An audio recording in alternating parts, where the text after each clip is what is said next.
खून जाति की नृशंसता इतनी थी कि चीन से लेकर महान रोमन साम्राज्य तक कांप उठे थे। इस अकेली बर्बर जाति का आतंक इतना था कि उसने उस समय के किसी भी बड़े साम्राज्य को रौंदे बिना नहीं छोड़ा।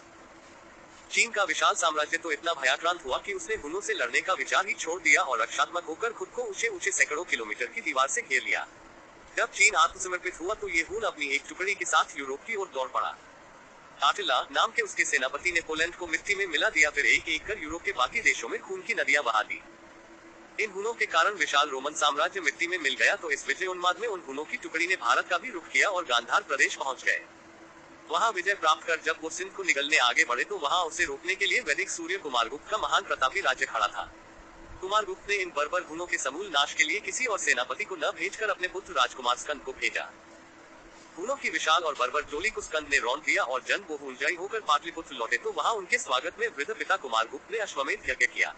फिर कुमारगुप्त के स्वर्गवासी होने के बाद स्कंद भारत के सम्राट बने। स्कंद के शासन के उत्तरार्ध में हुनों ने फिर से अपनी शक्ति संकलित की और खिल नाम के सेनापति के नेतृत्व में फिर से भारत पर हमलावर हो गया। भारत की सेना शुरुआत में जब परास्त होने लगी तो स्कंद स्वयं ही सेना का संचालन करने पश्चिम भारत की ओर चल पड़े। उधर वो युद्ध में हुनों से जूझ रहे थे और इधर उनके धूर्त भाई पुरुगुप्त ने सत्ता पर छल से कब्जा कर लिया। सत्ता हड़पे जाने की सूचना महाराज स्कंद को पहुंचा तो उनके सामने दो रास्ते थे।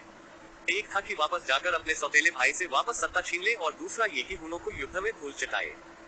महान सम्राट विक्रमादित्य के पौत्र और हिंदू धर्मध्वजा रक्षक सम्राट स्कंद ने दूसरा विकल्प चुना और युद्ध भूमि में वीरगति को प्राप्त हुए। दूसरा विकल्प इसलिए चुना क्योंकि अगर वो सत्ता की सोचते और लौट जाते तो बर्बर हुनों के कारण न जाने कितने लोगों को अपनी जान देनी पड़ती, न जाने कितनी ललनाओं की इज्जत लूटी जाती और न जाने कितने देवालय टूटते। पहले अपनी सत्ता और फिर अपने प्राण की बलि देकर स्कंद ने सबको बचा लिया और मृत्यु पाकर अमर हो गए। पाटलिपुत्र का महान वैभवशाली सम्राट अपनी राजधानी से हजारों किलोमीटर दूर पंजाब में बलिदान हुए, पर बलिदान होने से पहले उन्होंने हुन सेनापति खिल को भारत की सीमा से मीलों दूर खदेड़ दिया और धर्म तथा राष्ट्र की सुरक्षा सुनिश्चित की।